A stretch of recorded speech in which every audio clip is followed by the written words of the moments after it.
ঢাকা বিশ্ববিদ্যালয়ের কেন্দ্রীয় ছাত্র সংসদ ডাকসু নির্বাচনে এস.এম. ফরহাদের অংশ নিতে কোনো বাধা নেই বলে জানিয়েছে আপিল বিভাগ। তিনি নির্বাচনের ছাত্র শিবির মনোনীত প্যানেলের জিএস পদপ্রার্থী। বুধবার প্রধান বিচারপতি সৈয়দ রেফাত আহমেদের নেতৃত্বাধীন 7 সদস্যের পূর্ণাঙ্গ আপিল বেঞ্চে আপিলের শুনানি শেষে এ সংক্রান্ত আদেশ আসে।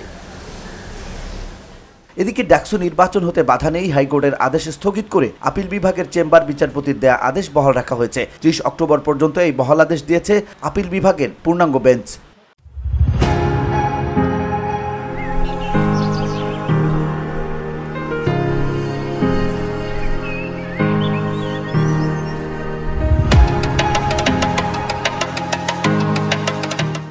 প্রধান বিচারপতি সৈয়দ রেফাত আহমেদের নেতৃত্বাধীন 7 বিচারপতির বেঞ্চের এই আদেশের ফলে 9 সেপ্টেম্বর ডাকসু নির্বাচন হতে কোনো বাধা রইল না। আদালতে ঢাবির পক্ষে মোহাম্মদ শিশির মনির, রিটের পক্ষে অ্যাডভোকেট আহসানুল করিম ও ব্যারিস্টার জ্যোতির্ময় বড়ুয়া এবং ডাকসুর জিএস ক্যান্ডিডেট এস.এম. ফরহাদের পক্ষে ব্যারিস্টার ইমরান সিদ্দিকী শুনানি করেন।